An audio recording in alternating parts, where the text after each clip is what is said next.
Ministério da Cultura e Águas do Brasil apresentam o primeiro Flipetrópolis. Arte, literatura, educação e liberdade. Parceria, Prefeitura de Petrópolis.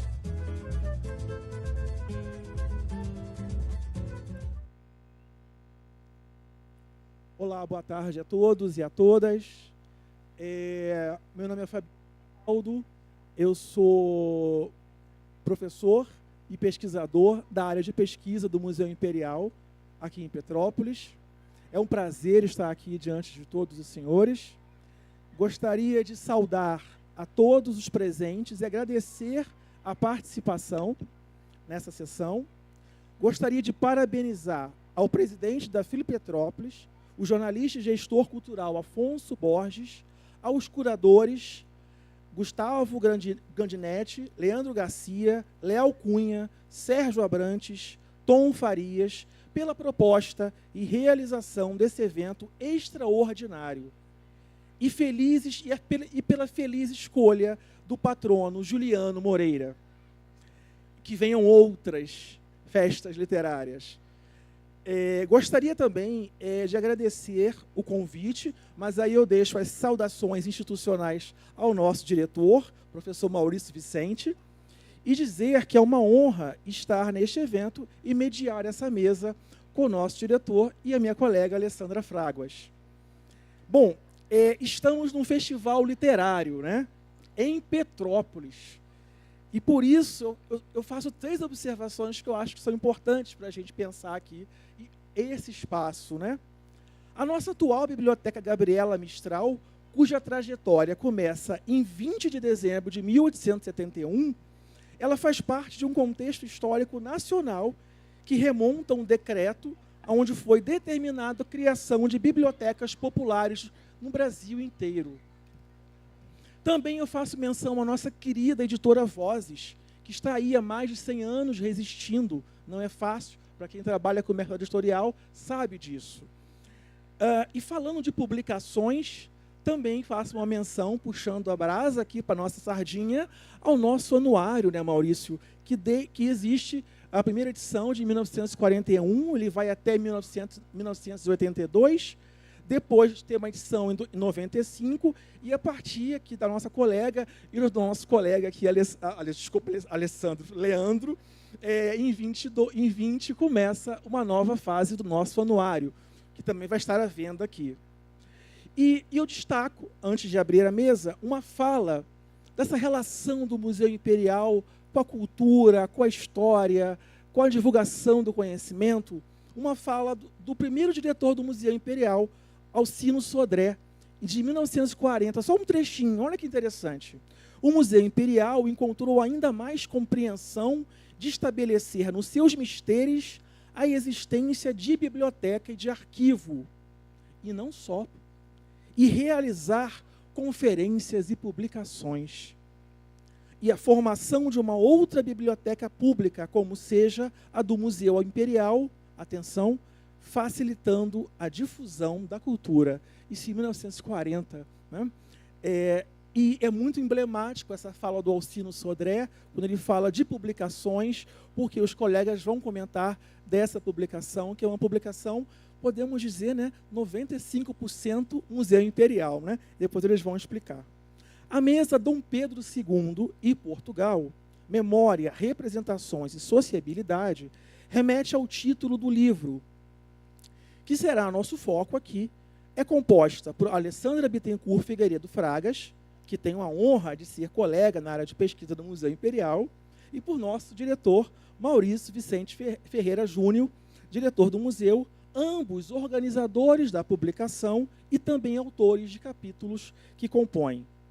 Para dar início a essa mesa, leio alguns trechos das palavras da agora imortal professora e escritora Líria Moritz Schwartz, escritas na segunda capa do nosso livro, que está aqui. Ela diz o seguinte, são só trechos. Dom Pedro II, como um bom monarca oitocentista, foi criado e educado para desfazer ou não apresentar publicamente o seu lado mais pessoal e sua própria privacidade. Foi também construído politicamente como anti-imagem do seu pai. A coletânea, que está ali, que o leitor tem em mãos, revisita o tema a partir de vários ângulos. Como disse Alessandro numa palestra, Dom Pedro II é um dos personagens mais estudados e ainda tão pouco compreendidos, né, Alessandra? Continuando as palavras da professora Lilia Schwartz, inquere sobre sociabilidades políticas, sobre políticas e culturais que uniam o soberano à terra de Camões, revisita suas viagens ao país, busca nos diários as passagens que referem a estadas nesse local. Convido a todos, faço aqui minhas palavras da Lilia Schwartz, pois para essa viagem diferente a Portugal, pois é acompanhada pelo imperador. Agora eu passo a apresentar os nossos palestrantes.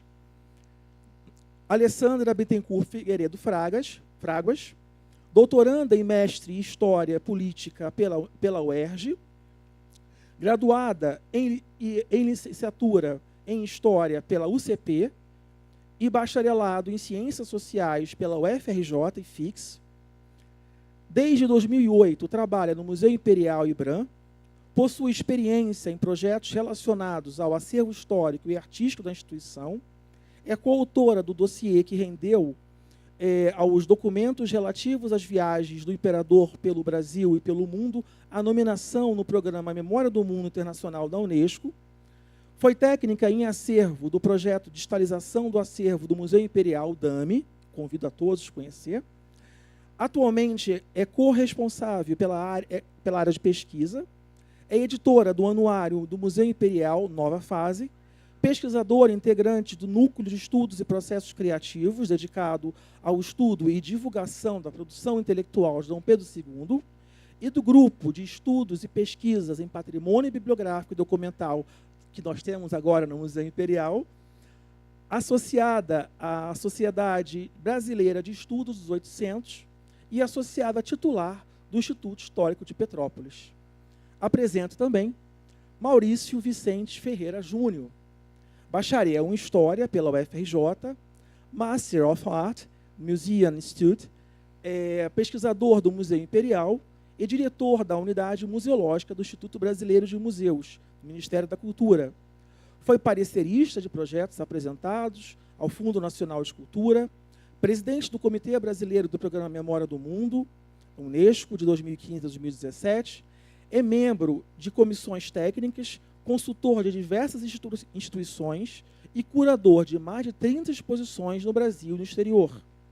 Nos Estados Unidos, atuou como estagiário acadêmico do Old Marchand House e como pesquisador do Departamento de Arqueologia de Nova York, do New York City Landmark Preservation Commission. Proferiu conferências e palestras em instituições na Europa, na Ásia e na América Latina. É professor da Universidade Católica de Petrópolis, sócio titular do Instituto Histórico Geográfico Brasileiro e do Instituto Histórico de Petrópolis. É membro da Academia Petropolitana de Educação, da Comissão de Arte Sacra e Liturgia da Diocese de Petrópolis, do Conselho Internacional de Museus, o ICOM, e do Conselho Consultivo do Museu Paulista. Atualmente representa o Brasil no Comitê Regional para América Latina e Caribe do Programa Memória do Mundo da Unesco, o MOULAC. Publicou artigos em inúmeros periódicos, textos em obras coletivas no Brasil e no exterior, organizou publicações como esta, e como Olhar Germânico na Gênese do Brasil, Coleção Gaia, Museu Imperial, finalista do Prêmio Jabuti em 2023, publicou Dona Maria da Glória, Princesa nos Trópicos, Rainha na Europa, o Império em Brasília, 190 anos da Assembleia Constituinte, em 1823. Bom, sejam todos bem-vindos mais uma vez. Muito obrigado ao curador aqui, presente, Leandro. Passo a palavra para a Alessandra. A autodescrição bom. Já foi feita. Já foi feita. Obrigado. Então, boa tarde. Oi? Boa tarde. Muito obrigada, Fabiano, pela apresentação. Eu cumprimento a todos os presentes. Estou vendo aqui vários colegas da equipe do Museu Imperial, alguns familiares, colegas do Instituto Histórico de Petrópolis, amigos queridos e o público desse festival literário internacional, cuja primeira edição muito alegra o meu coração como petropolitana. Eu quero dizer que eu estou muito feliz por estar neste evento, que eu considero um carinho para a nossa cidade, que se comunica, né? E esse festival se comunica com a vocação cultural de Petrópolis. Então, nesse sentido, eu parabenizo todos os organizadores e todas as pessoas que estão trabalhando nesse evento. Nós, né, e Leandro, e nós que já organizamos eventos muito menores juntos, sabemos o quão trabalhoso é. Eu fico imaginando um evento dessa dimensão. Então, sei que tem muitas pessoas envolvidas, muitas pessoas nos bastidores. E agradeço imensamente o convite, né, em particular a Leandro Garcia, um dos curadores do festival. Sinto-me honrada de estar aqui e dividir essa mesa com o diretor do Museu Imperial, né, o professor Maurício Vicente Ferreira Júnior, e com meu colega da área de pesquisa, Fabiano Cataldo. A minha fala, embora, como disse Fabiano, eu seja uma das organizadoras do livro e tenha um dos textos, né, publicados nessa obra, eu não vou me concentrar no conteúdo do meu capítulo no livro. A minha fala, ela se direciona mais a uma questão básica. Por que falar, organizar e publicar um livro sobre Dom Pedro II? Sobretudo, por que termos esse espaço e uma mesa para falarmos de Dom Pedro II num evento que claramente tem uma perspectiva decolonizadora? Parece um paradoxo, mas talvez não seja. E, por isso, eu vou tentar fazer essa explanação. Eu tentarei responder, né, a essa indagação que ficou na minha cabeça desde que Leandro me convidou, né, e nos convidou para formarmos essa mesa. Será que Dom Pedro II está deslocado nesse festival? Mas talvez não esteja. E, para responder essa indagação, eu partirei para duas perspectivas. A primeira, a da historiografia, porque é importante dizer, o livro é um livro acadêmico, né? Não é um livro acadêmico, então são artigos científicos, mas na área de historiografia, sobretudo, mas que conversam com os campos da literatura, da sociologia e das relações internacionais, sobretudo, né? Então, eu tentarei primeiro responder sobre esse aspecto do campo historiográfico. E, num segundo momento, tentar responder a partir da própria ótica do Museu Imperial, né? Então, neste momento, e talvez não, como houve um pequeno atraso, não esteja acontecendo concomitantemente no Auditório 1 a mesa com o Frei Beto, né? Eu não sei se já acabou, mas ainda que já tenha acabado, eu fiquei pensando muito, poxa, nós vamos dividir esse horário também com o Frei Beto, que é um intelectual que todos nós admiramos muito, e eu queria usar uma fala dele como epígrafe, né, dessa nossa conversa. Eu me lembro, e não é uma referência bibliográfica, eu me lembro de ter ouvido o Frei Beto quando ele deixou o primeiro governo do presidente Lula, cuja equipe ele integrava, e numa entrevista que eu não consegui recuperar para trazer as referências completas aqui para vocês, mas é uma fala que nunca saiu da minha cabeça. E, quando indagado por que ele estaria deixando, né, aquela equipe, ele disse o seguinte: eu sou um homem da planície, eu não sou um homem do Planalto. Então, o que é ser um historiador da planície e não do Planalto? A historiografia esteve muito tempo ligada, né, à história tradicional, como nós chamamos, à escrita das vidas, né, dos homens brancos em particular, particularmente dos reis, dos sacerdotes, dos generais. E, como disse Fabiano, eu tenho total convicção, após as pesquisas, eu já pesquiso Dom Pedro II há mais de 10 anos, né, que ele é uma das personagens mais estudadas da história do Brasil, né? Não só pelas inúmeras biografias publicadas sobre dele, né, mas também, se entrarmos no banco de teses e dissertações da CAPES, por exemplo, um trabalho vai remetendo ao outro, e nós que atendemos aos pesquisadores, aos consulentes no Museu Imperial, sabemos o quanto essa trajetória de vida ainda vem sendo estudada, né? E por que isso?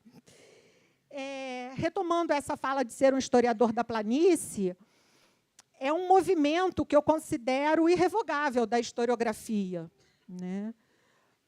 Essa história tradicional está superada e esse movimento tem um marco, que é a chamada história vista de baixo, né? Que é muito bem representada pelo historiador marxista inglês Edward Palmer Thompson, que, em 1963, publicou A Formação da Classe Operária Inglesa, que é uma obra que veio repercutir no meio acadêmico brasileiro mais nos anos 80, a partir dos anos 80, e veio revolucionar, né? E, a partir daí, a historiografia tem se comprometido em dar voz, né, aos silenciados. Quem são esses silenciados, né? São as mulheres, a classe trabalhadora, os camponeses, os operários, os negros, os indígenas e tantos outros agentes sociais anônimos, né, que precisam ter a sua voz ouvida e que precisam ganhar espaço. Então, essa é uma demanda da sociedade e que o meio acadêmico reflete também, né?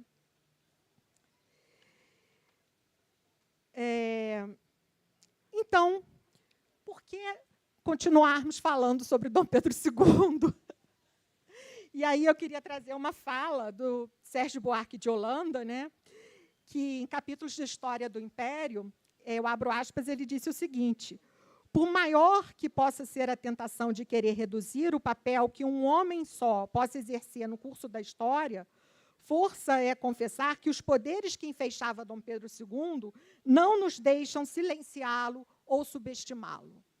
Porque, quando o Frei Beto fala de planície, de planalto, obviamente que ele não está se referindo a uma questão topográfica, né? Isso é uma metáfora para se pensar as relações de poder, as relações de força entre dominantes e dominados, né? E se pensar que história vamos escrever e quais narrativas vamos criar e quais agentes sociais vamos privilegiar, né? Seja na praxis, na ação política ou na reflexão teórica que informa essa prática e essa praxis, né?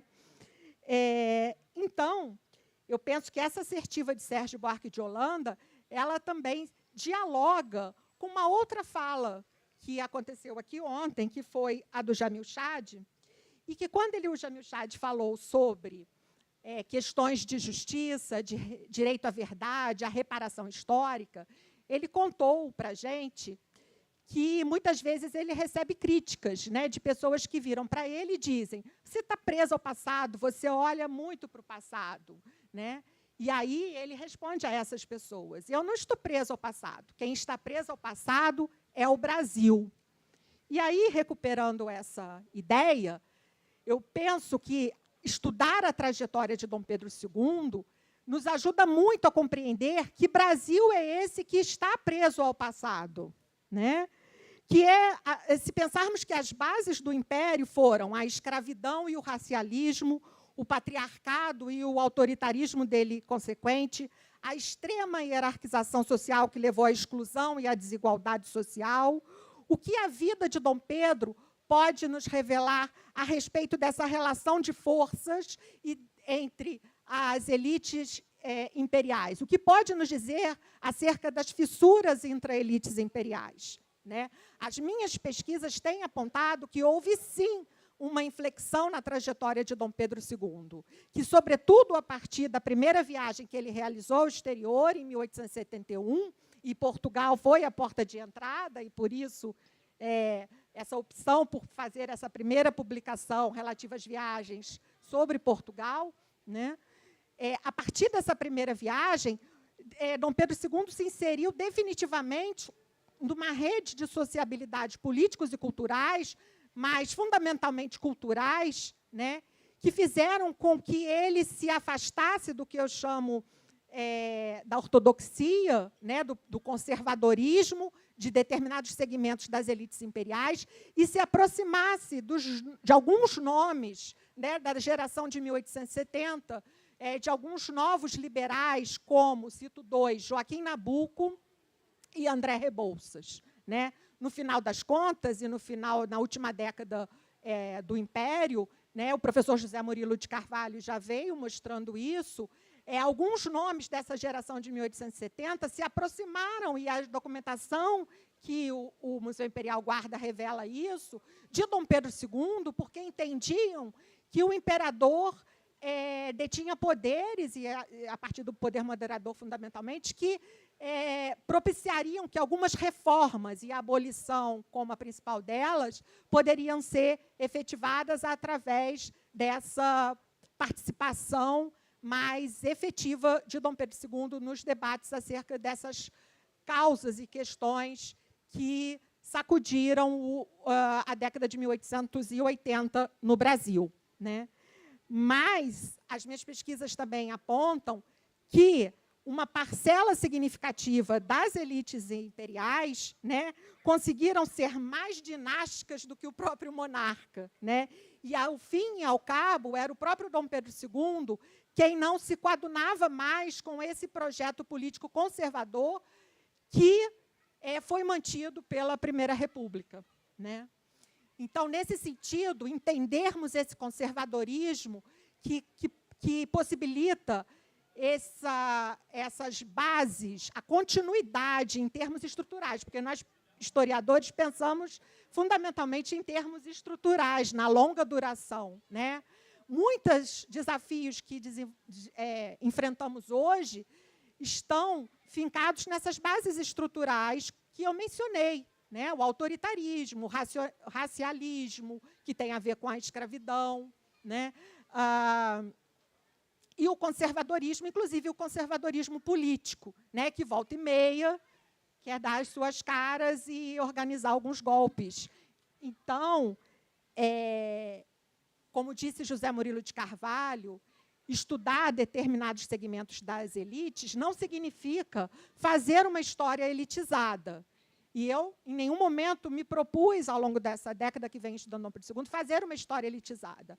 Eu quero estudar aquele que estava no vértice da extremamente hierarquizada pirâmide social brasileira, no período imperial, o próprio imperador, para entender quais são as raízes dessas elites conservadoras que fazem o Brasil estar preso ao passado, como nos disse ontem o Jamil Chad, né? E por que estudarmos Dom Pedro II e publicarmos um livro sobre Dom Pedro II a partir da perspectiva do Museu Imperial como integrante da equipe do Museu Imperial, né? Eu acho que não custa frisar, né, que o Museu Imperial é uma instituição pública, federal, é uma unidade do Instituto Brasileiro de Museus vinculado ao Ministério da Cultura, né? Ele foi criado por um decreto-lei do presidente Getúlio Vargas em 1940. Então, ele já nasce como uma instituição pública federal. E, como instituição pública federal, ele tem que servir à sociedade, né? Esse é o primeiro ponto. Além do Museu Imperial ser um equipamento cultural fulcral, fundamental para a vida da cidade, né? Para a vida social, cultural e econômica da cidade, inclusive, né? O Museu Imperial é também um centro de produção, de pesquisa e de conhecimento. Nós, equipe do Museu Imperial, produzimos conhecimento cotidianamente através das pesquisas que realizamos nas nossas tarefas diárias de processamento técnico. Agora será inaugurada uma exposição, quanta pesquisa em torno desse projeto, né? Então, todos os técnicos do Museu Imperial produzem pesquisa. Temos a área de pesquisa, que é um setor específico dentro do programa de pesquisa, que é o responsável pela organização de eventos de cunho acadêmico e pela organização das publicações, tendo como carro-chefe o próprio Anuário do Museu Imperial, né? E aí, para vocês terem uma ideia, porque muitas vezes não se dimensiona isso muito bem, o Museu Imperial possui, entre os setores técnicos, o arquivo histórico, que tem cerca, né, que guarda, na verdade, cerca de 100 fundos documentais, né, aproximadamente 300 mil documentos. E, dentre esses fundos, um se destaca, né, porque é justamente o Arquivo da Casa Imperial do Brasil, que é o arquivo privado das famílias real de Portugal e imperial do Brasil, e que foi doado ao Museu Imperial em 1948 pelo bisneto de Dom Pedro II, Dom Pedro Gastão de Orleans e Bragança. Então, esse fundo tem cerca de 40 mil documentos, né, com, quantitativamente falando, o maior volume documental se refere ao Segundo Reinado, portanto, são documentos produzidos e acumulados, recebidos, etc., pelo próprio Dom Pedro II. Em suma, é o arquivo privado particular de Dom Pedro II. E, em 2010, o Museu Imperial iniciou um projeto de catalogação, de criação de uma série, Viagens do Imperador Dom Pedro II pelo Brasil e pelo mundo, a partir desses itens documentais. E nós conseguimos levantar 2.210 documentos relativos às viagens, e produzimos um dossiê que foi encaminhado à Unesco. E, em 2013, a Unesco registrou, nominou essa documentação no programa Memória do Mundo, que é equivalente, cujo registro é equivalente ao de patrimônio da humanidade. Então, a própria Unesco reconheceu o valor intrínseco dessa documentação relativa às viagens de Dom Pedro II. Né? E um dos compromissos que esse registro requer, né, para a instituição custodiadora de fundos nominados no programa Memória do Mundo, é que se dê ampla divulgação e a acessibilidade, se democratize, né, o acesso a essas fontes. Então, o livro veio, em boa medida, para responder a uma dessas exigências da Unesco, como eu disse. Poderíamos ter feito Dom Pedro II e a França, Dom Pedro II e os Estados Unidos, Dom Pedro II e a Itália, mas por que Dom Pedro II e Portugal? Na exposição e na elaboração do catálogo sobre os 200 anos da Rainha Maria II de Portugal, Dona Maria da Glória do Brasil, já havia sido estabelecida uma parceria do Museu Imperial com a Embaixada de Portugal no Brasil, em particular com o Instituto Camões. Então, também foi uma forma de dar continuidade a essa parceria. Então, em 2022, começamos, Leandro ainda estava na área de pesquisa, começamos a pensar nesse projeto, e depois, ao longo de 2023, o projeto foi desenvolvido e a publicação, o lançamento, foi em dezembro de 2023, recentemente. Né? Como o Fabiano ressaltou, é um livro inteiramente produzido pela equipe do Museu Imperial. É um livro que, além dos organizadores e de todos os autores que aceitaram o nosso convite para produzirem os textos e participarem da publicação, é um livro copyright Museu Imperial. Isso é muito importante para a gente, né? Porque o Museu Imperial vai se configurando também como uma editora. Né? Todo o processo, para vocês terem uma ideia, só a impressão foi contratada externamente via os recursos do Instituto Brasileiro de Museus. Né? Então, eu destaco aqui, eu vou falar dos autores rapidamente, eu sei que já está acabando o meu tempo, mas eu quero destacar, agradecer e falar que, reforçar que é um trabalho de equipe, né? Tanto pessoas ligadas à área administrativa, mais à área técnica, né? A coordenação técnica, nos auxiliaram e foram suporte em todo esse processo. Mas eu quero destacar dois nomes, que é o do George Milik, que é o autor, né, da identidade visual do livro. Então, o livro não seria tão belo quanto ele é, porque ele é um livro que também, além de ser um livro acadêmico, ele tem essa a gente poderia chamar também de um livro arte, né? E vocês vão ver até na fala do professor Maurício por quê. E ele não seria o que ele é, não ficaria tão bonito se não fosse o George. Né? E quero destacar também o nome da Daiane Araújo, que é a revisora de texto do Museu Imperial, que fez todo o trabalho de copydesk. Né? Então, esses dois colegas da equipe do Programa de Digitalização do Acervo do Museu Imperial. Né? Nós tivemos um aporte do Instituto Camões, e esse aporte permitiu que contratássemos um pesquisador externo, que foi o nosso colega Lucas Ventura da Silva, que está ali, que trabalhou junto com Arthur Soares, estagiário da área de pesquisa, na compilação das passagens por Portugal, nas transcrições que foram publicadas pelo Museu Imperial em 1999 e estão disponíveis no site do Museu Imperial. Então, se vocês quiserem ler as transcrições dos diários de Dom Pedro II, é só acessar a página de publicações no site do Museu Imperial e vocês encontrarão lá esses arquivos. Então, o livro trouxe algumas abordagens inéditas. Uma delas, que vem sendo estudada, é a busca de Dom Pedro II pela memória paterna. Então, os biógrafos clássicos acentuaram a ascendência germânica de Dom Pedro II, e essa pesquisa, junto com outras que vêm sendo desenvolvidas, também reforçaram, não, ele estava em busca dessas raízes portuguesas, da memória paterna, né? E também essa diplomacia cultural, esse soft power que Dom Pedro II desenvolveu, como eu disse lá no início, sobretudo a partir da sua primeira viagem ao exterior. Então, o livro está dividido em 3 seções. A primeira, Dom Pedro II e Portugal, Memória, Sociabilidades e Diplomacia. Essa seção é composta por 4 artigos. O primeiro, de minha autoria, que fala das sociabilidades político-culturais, particularmente com o rei consorte Dom Fernando II e com que era seu cunhado, e com o escritor Alexandre Herculano.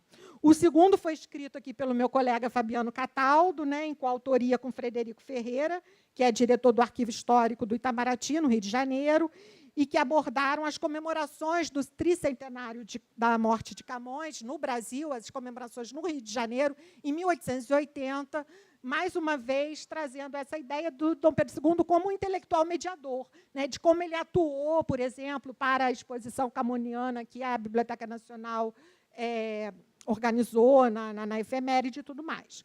O terceiro artigo é de autoria do professor Arno Velling, que é professor titular aposentado da FRJ e da Unirio, né, presidente de honra do IHGB, não é isso?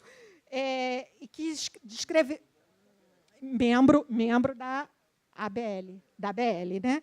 E que descreveu sobre os vínculos com Portugal, do Brasil com Portugal, a partir de Dom Pedro II, e a questão dos direitos da cidadania.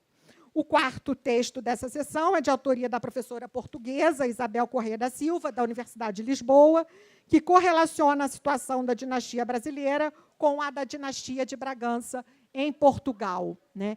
Então, esse livro também contou com a parceria de 2 professores portugueses. Na segunda sessão, que trata de Dom Pedro II em Portugal, registros e representações, o primeiro texto é do professor Jorge Alves, da Universidade do Porto, escrito em coautoria com a Daniele de Castro Manzano, que foi sua orientanda lá na Universidade do Porto, e eles fazem um compilado de todas as passagens de Dom Pedro II por Portugal e as representações na imprensa portuguesa. E a terceira sessão trata de um presente para o imperador do Brasil, que é o capítulo, né, que foi fruto da pesquisa e da produção escrita, né, do professor Maurício, e sobre o qual ele nos falará a seguir. Muito obrigada.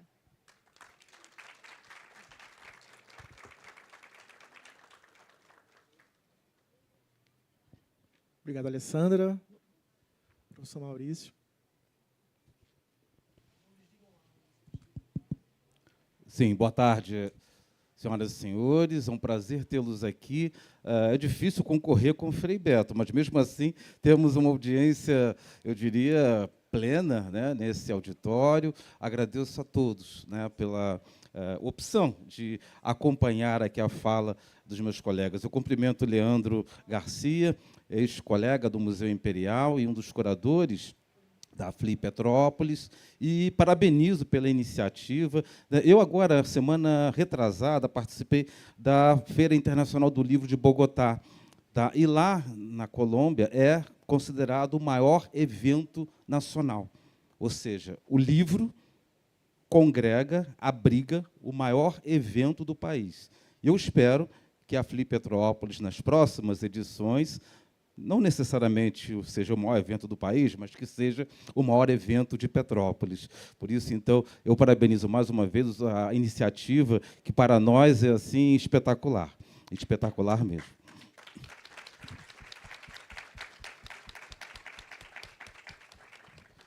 uma satisfação enorme estar aqui com os meus colegas de Museu Imperial, colegas de Museu Imperial também aqui na audiência, né? Eu diria que Cataldo, uma grande aquisição que o Museu Imperial fez, importamos lá da UFBA, Universidade Federal da Bahia, né? Aqui com minha colega, hoje colega, Alessandra, mas a Alessandra foi minha aluna no curso de História da UCP e agora é minha colega no Museu Imperial, então uma satisfação enorme dividir essa mesa com vocês e essa tarde com todos aqui falando sobre o nosso tema. Alessandra, nós não combinamos, vejam, mas ela já fez digamos assim, a fala institucional, né, que seria a primeira parte, né, da minha ligeira apresentação, e o fez muito bem, né? Eu só gostaria de salientar, né, um ou dois aspectos da fala de Alessandra com relação ao porquê, a pergunta, por que, né, falar sobre Dom Pedro II num tempo, num espaço no qual essas discussões contemporâneas, digamos assim, sugerem quase que um esquecimento desse personagem. É porque, repito, nós não estamos necessariamente propondo uma visão, digamos, apologética de Dom Pedro II, muito pelo contrário, né? Nós estamos com esse livro que foi lançado, né, o primeiro evento foi no Real Gabinete Português de Leitura, em dezembro do ano passado, nós estamos propondo uma reflexão sobre o 800, sobre o século XIX. E nós temos digamos assim, o privilégio ou o desafio de tomar Dom Pedro II como a Alessandra já usou essa expressão que eu gosto de copiar, né? Um observador privilegiado de seu tempo. Porque, vejam, Dom Pedro II, nós sabemos, ele foi, né, uma pessoa dedicada à ciência, à cultura, à história, a todas as áreas do conhecimento, quase como um pensador renascentista, né? Aquele que era capaz de falar, de dominar e tentar conhecer todas as dimensões do conhecimento. Enfim, e ele o fez no século XIX, num período distante, no qual nós observamos uma verticalização dessas especializações, e ele ainda garantiu, né, digamos assim, um trânsito, vamos usar essa expressão, entre esses diferentes saberes de uma forma muito efetiva, de uma forma muito, eu diria, transformadora, não apenas no plano do conhecimento, mas no plano da transformação, no sentido de trazer esses dados para o presente, influir no presente, inclusive imaginando a possibilidade de aplicação em seu território, aplicação aqui no Brasil.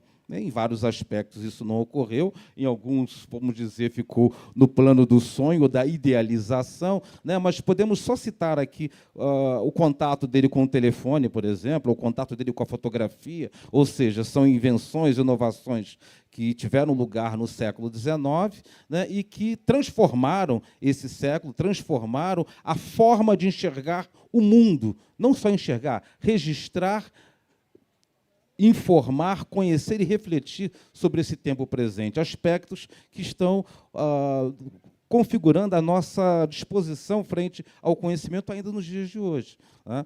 O próprio Museu Imperial, né, as pessoas às vezes perguntam, né, o porquê, né, do Museu Imperial estar, a Alessandra levantou essa questão, né, focado no passado, mas, repito, nós devemos pensar como historiadores preocupados com a longa duração e vamos imaginar que o Museu Imperial é uma invenção da República, uma invenção da República Velha. Portanto, nós já tivemos oportunidade de conversar sobre isso, mas vale apenas um lembrete, né, uma construção da República Velha que do Estado Novo que se opunha à República Velha e buscou nas tradições, digamos assim, do nosso antigo regime, vamos dizer assim, né, como uma forma de valorização do próprio presente, ou seja, de se projetar à frente, de se projetar no novo mundo, frente às dificuldades que o século XX apresentava, focada justamente nessa louvação à tradição. E nosso papel no Museu Imperial é refletir sobre isso, pensar como isso se deu, como isso se processou e quais as dimensões e o alcance dessas propostas no tempo presente. Portanto, nós vamos, sim, em 2025, com uma programação extensa sobre o mundo, o Brasil e o mundo de Dom Pedro II, mas, repito, não focado no homem em si, mas sim nesse mundo que esse homem viveu. Tá? Nesse sentido, vale a pena até chamar a atenção para uma imagem que consta no logo, né? Esse logo que nós vimos, eu mostrei agora há pouco, é o logo dos 200 anos. E nesse logo nós temos uma imagem que nós conseguimos, isso é algo muito interessante para um museu, que é exatamente a complementação das coleções, né? E nós conseguimos, essa imagem aqui, já era bem conhecida, é um retrato do Mora, um retrato de um cubano que tinha parentes aqui em Petrópolis, inclusive, um cubano radicado em Nova York, e que se notabilizou por fotografar atores da Broadway. O ateliê dele, o estúdio dele estava localizado na Broadway, e ele lá recebeu Dom Pedro II, e essa foto do meio, ela é muito conhecida, está em todos os livros, né, que destacam Dom Pedro II, enfim, e nós conseguimos localizar, o laser não está funcionando, mas, enfim, localizar aquela que está na ponta à esquerda, né, também tirada no mesmo contexto, e conseguimos adquirir essa peça, incorporar ao acervo do museu, e ela consta dessa marca que nós agora publicamos e disponibilizamos. Ou seja, é uma forma de complementar, né, as nossas coleções, o nosso acervo histórico-artístico. Eu estou brigando com a máquina aqui. Foi. Enfim, então vamos a um aspecto interessante que, como eu disse, a Alessandra já fez a minha parte aqui da fala institucional, portanto, eu vou concentrar no livro, na parte do livro que me cabe, ou que me coube, além da organização que eu dividi com ela, que é apresentar um álbum que, para nós, tem um valor muito, muito, muito interessante. Vejam, As Suas Majestades Imperiais do Brasil oferece o fotógrafo Joaquim Coelho da Rocha, 1872. Vejam, Dom Pedro II chegou em Lisboa e ele se propôs, né, a acatar aquela situação de permanecer no lazareto, num período de quarentena. Permaneceu lá por 8 ou 9 dias, em quarentena, próximo a Lisboa, em frente a Lisboa, do outro lado do Tejo, e lá ele foi visitado por esse fotógrafo, Joaquim Coelho da Rocha. Ele fotografou a comitiva, tirou vários, segundo Dom Pedro II, no seu diário, ele tirou vários registros da comitiva e de algumas pessoas individualmente. Aqui é o grupo formado, né? Essas pessoas foi possível identificar quase todas, apenas 3 não conseguimos identificar, mas eu vou aqui identificar rapidamente 3, os mais óbvios, claro, né? Dom Pedro II, aqui no canto da minha esquerda, Dona Teresa Cristina, em frente ao imperador, e ao lado do imperador, o Duque de Saxe, viúvo da princesa Leopoldina, que foi a Lisboa se encontrar com os sogros, levando os 2 filhos que seriam deixados, ou melhor, entregues aos sogros, porque Dom Pedro II trouxe para o Brasil os 2 filhos mais velhos da princesa Leopoldina para os criar no Brasil e assim garantir a sucessão à coroa, uma vez que a princesa Isabel engravidava e perdia os bebês. O primeiro filho dela que, digamos assim, vingou, nasceu 11 anos após o casamento. Portanto, existia essa interrogação em função, né, da sucessão à coroa. Bom, enfim, ele recebeu esse fotógrafo e foi fotografado, foi registrado, viajou por 9 países e, quando retornou a Lisboa para tomar o navio para a viagem definitiva de retorno ao Brasil, ele recebeu um álbum de presente. Por isso, o título da minha contribuição é Um Presente para o Imperador. Foi, de fato, um presente. Sabemos que ele recebeu esse presente, o presente desse fotógrafo, Joaquim Coelho da Rocha, e ficou, de fato, muito satisfeito com esse presente. Tanto que concedeu a Joaquim Coelho da Rocha o título de fotógrafo da Casa Imperial. Agora, vejam, Joaquim Coelho da Rocha é o único fotógrafo português a receber esse título. Nenhum outro recebeu, e nós sabemos que ele foi fotografado por pelo menos mais 3 outros fotógrafos, incluindo esse aqui, que nós vamos falar logo à frente. Mas, enfim, isso deu direito a Joaquim Coelho da Rocha de cravar no anverso de suas fotografias aquela indicação. Ali está, fotógrafos de Suas Majestades Imperiais do Brasil, além de cravar o brasão do Império do Brasil nessa mesma arte, vamos dizer assim. Ou seja, uma propaganda espetacular. Repito, Joaquim Coelho da Rocha foi o único fotógrafo português a merecer esse prêmio, vamos dizer assim, né? Ou esse reconhecimento. Sabemos, ou melhor, os pesquisadores sabiam da existência desse álbum em função dos registros produzidos ainda no tempo da viagem. Lucas me trouxe essa imagem que eu estava correndo, né? Exatamente o livro, a compilação da viagem, produzida pelo Carlos Aleixo Boulanger, que está aqui à esquerda, né, que eu tinha apenas o texto, não a imagem da folha de rosto, né? E aquele livro produzido no Porto ainda poucos meses após a viagem, que é uma compilação dos registros que a imprensa produziu da presença de Dom Pedro II em Portugal. Dia a dia, percurso a percurso.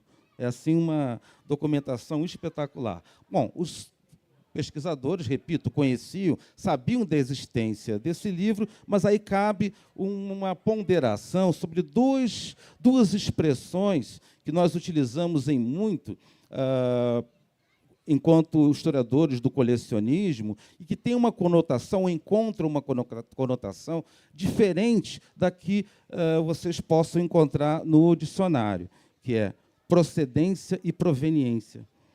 Os dicionários, de uma forma geral, identificam como sinônimos, mas para nós que pesquisamos a história do colecionismo, elas têm um sentido totalmente distinto.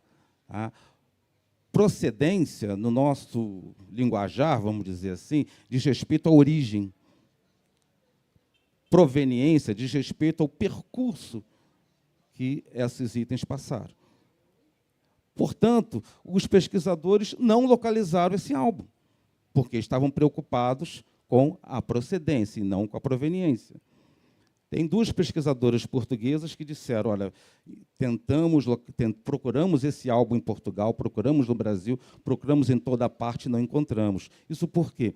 Porque a Alessandra aqui comentou sobre o POB, o Fundo Pedro de Orleans e Bragança, que foi doado ao Museu Imperial em 1948 por Dom Pedro Gastão, que vem a ser o conjunto mais significativo de documentação relativa à família imperial brasileira, porque é um arquivo privado da família, foi incorporado. Então, os pesquisadores só olham, né, a princípio, para esse fundo e deixam outros fundos de lado.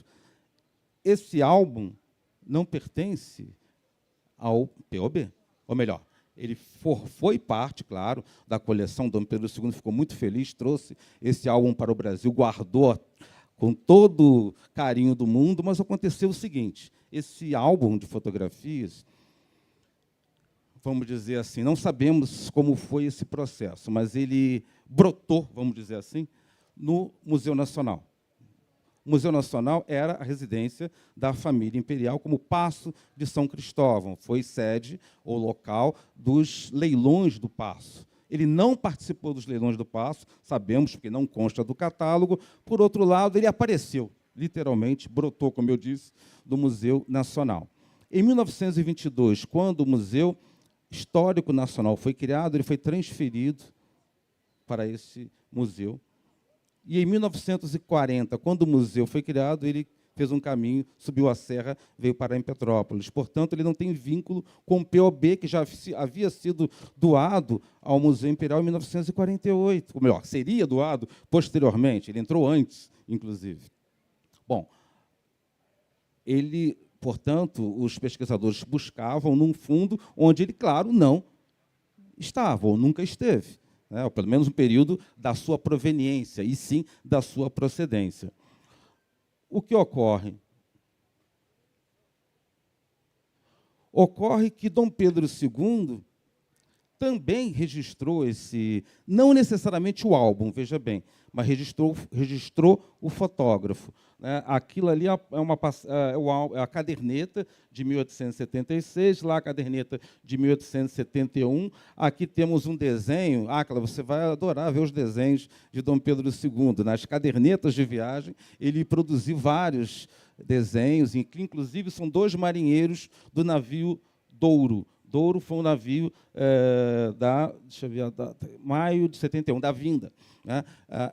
Sim, tem um comentário que enfim, ambos os navios usados na travessia do Atlântico sofreram o trágico destino do naufrágio. Então, seria assim, digamos, quase ocorreu uma situação trágica, porque, imagino, o navio da ida e da volta, em diferentes períodos, acabaram afundando, né? Enfim, mas o Douro estava pleno aqui, funcionando, enfim, e Dom Pedro, a bordo do navio, fez aquele desenho com os 2 marinheiros. Tem uma passagem linda, linda, linda, porque tem um casal de namorados, ou de marido e mulher, enfim, que ele apelidou de Romeu e Julieta. Então, ele diz, lá vai Romeu e Julieta. Olha, Romeu fez isso, Julieta fez aquilo. Enfim, é divertidíssimo acompanhar, né, essas descrições de Dom Pedro II com uma forma bem tranquila, enfim, de apresentar aquilo que ele via, ou descrever aquilo que ele via. Mas, para nós, né, esse estudo do álbum também trouxe algumas satisfações. Claro, a primeira é disponibilizar o conteúdo desse álbum. Poderão ver no livro todas as imagens, são 26 imagens que constam desse álbum, lá estão reproduzidas. Mas, mais ainda, é precisar algumas questões a partir dessa reflexão. A primeira delas é a datação precisa dessa foto, né? Essa foto já era uma foto conhecida, também não pertencia ao POB, ela veio também do Museu Histórico Nacional, com uma transferência, né, para o acervo do museu, também nos anos 40, e ela é assinada J. Plessis, Joseph Plessis, que era um fotógrafo francês, e nós conseguimos o quê? A partir das descrições, da documentação que informa que Dom Pedro II, no dia 13 de março de 1872, o dia da viagem de retorno ao Brasil, ele foi ao ateliê Todas as Artes Reunidas, às 7 da manhã, para ser fotografado. E descobrimos que o Plessis era o diretor do ateliê Todas as Artes Reunidas. Portanto, é a precisão com relação ao local da execução da foto e da datação, melhor, quase do horário da foto sendo tirada. Sei que o meu tempo... enfim, outra constatação que nós conseguimos foi do encadernador. Dom Pedro II concedeu o direito do encadernador ali identificado, José Balbino da Silva Lisboa, a portar, né, alçar, como eles usavam da expressão de época, o brasão de armas em frente ao seu estabelecimento. Na pesquisa, identificamos que o José era um dos sócios do ateliê Lisboa e Companhia, que encadernou o álbum.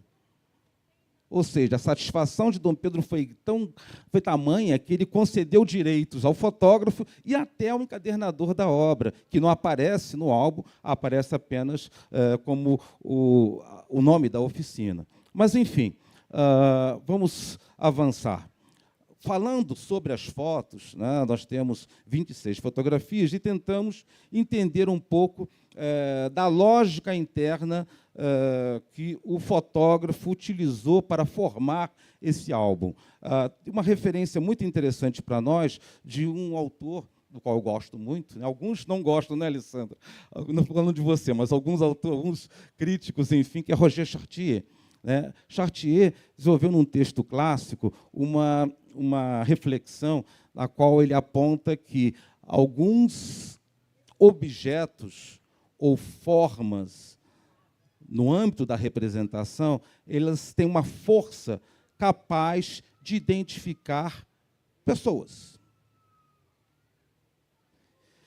E observando, refletindo sobre o álbum, no contexto da busca de Dom Pedro II pela sua ascendência paterna, né, na viagem a Portugal, nós percebemos o quê? Que o álbum traça essa conexão não apenas com o pai, mas também com outros indivíduos da relação íntima de Dom Pedro II. Isso nós estamos falando do primeiro nível de abordagem, né, do primeiro plano de abordagem da obra. E aí vemos quem? Vemos, claro, o seu pai, Dom Pedro I. Aqui uma foto, essa foto que está contida no álbum, é do Palácio de Queluz. Mas observem, essa fachada é uma foto da fachada Robillon. A fachada Robillon mostra ali exatamente aquelas 4 janelas ali do lado esquerdo, é do quarto Dom Quixote, onde nasceu e morreu Dom Pedro I. Mais ainda, nós observarmos, vamos acompanhar o quê? A cama. O quarto Dom Quixote. E Dom Pedro I, nós sabemos, nasceu e morreu no mesmo quarto. Praticamente na mesma cama. Ou seja, Dom Pedro, na lógica de conexão, e essas imagens como que representando a presença do pai ausente. Mas essa busca alcança os Bragança do tempo presente. Aqui vemos o Palácio das Janelas Verdes, onde morava a imperatriz Amélia, a quem Dom Pedro II chamava de mãe. E ele disse: fiquei feliz e triste ao mesmo tempo de ver minha mãe tão carinhosa comigo, mas tão avelhantada e doente. É a expressão que ele usa para descrever Dona Amélia. Ele segue visitando quem? Dom Fernando, o cunhado, marido de sua irmã mais velha, Dona Maria da Glória, rainha de Portugal como Dona Maria II, que já havia falecido. Exatamente o Palácio das Necessidades, onde morava o Mano Fernando. Os dois se tratavam reciprocamente por Mano. Era Mano Fernando, Mano Pedro.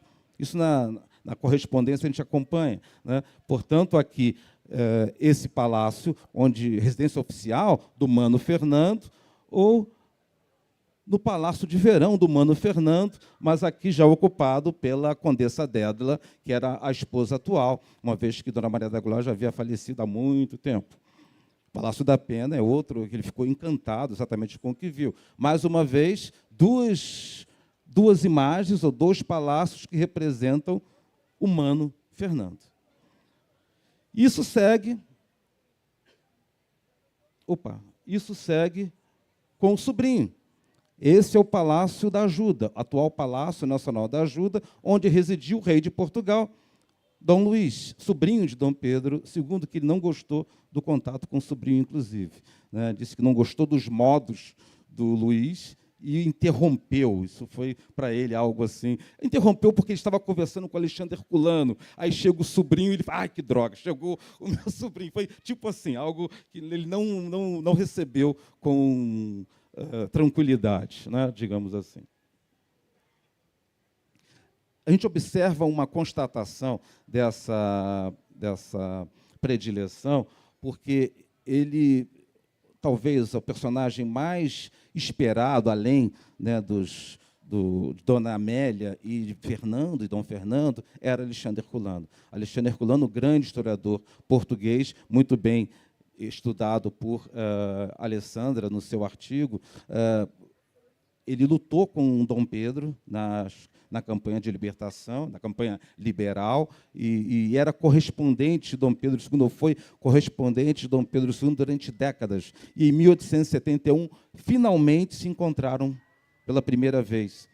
E vejam, Joaquim Coelho da Rocha não fotografou Vale do Lobos, onde Herculano já havia se exilado, digamos assim, da vida pública, ou seja, ele restringiu essa dimensão mais doméstica, essa relação, digamos, mais próxima, né, das representações ao nível familiar, íntimo, e não da vida pública.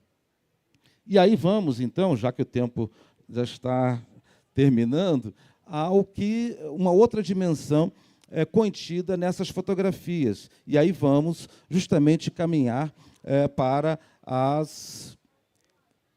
digamos assim, o percurso dos monumentos.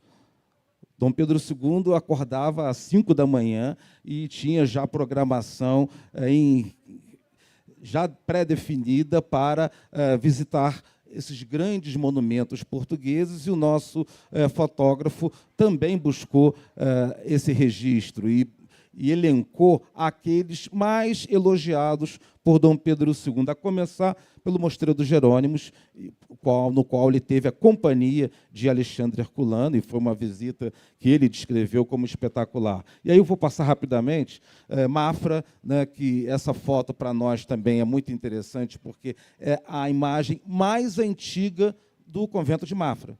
Está contida nesse álbum do Joaquim Coelho da Rocha.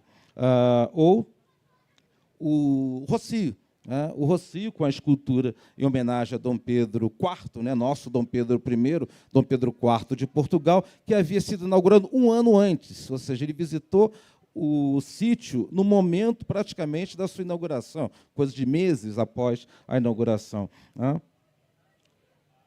E esse aqui, que eu considero assim, talvez a joia, né, desse álbum, que é o passeio público, que não existe mais. O passeio público foi totalmente desfeito quando da abertura da Avenida da Liberdade. Portanto, essa imagem, os portugueses estão assim, nossos colegas portugueses estão vibrando em conhecer, porque é um registro para eles fundamental das transformações que Lisboa passou naquele padrão haussmanniano, né, que todas as grandes cidades do mundo passaram na segunda metade do século XIX. E aí, eu sei que o tempo já finalizou, mas, enfim, convido a todos a conhecerem o livro, né, e, como disse muito bem Lilia Schwartz, promover uma viagem a Portugal na presença de Dom Pedro II. Muito obrigado.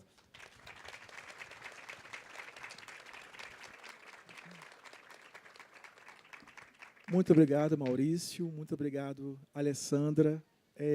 Mais uma vez, sou suspeito para falar. Parabéns pela exposição dos dois. É realmente um orgulho ter esse livro lançado, é um orgulho participar desse projeto. Agradeço também a presença dos colegas aqui do museu. Nós estamos com o avançar da hora, e o nosso livro vai ser autografado ali na mesinha. Então, eu convido a todos a continuar esse diálogo com os autores, a quem desejar, durante ali a sessão de autógrafo. Muito obrigado a todos, muito obrigado aos organizadores mais uma vez, e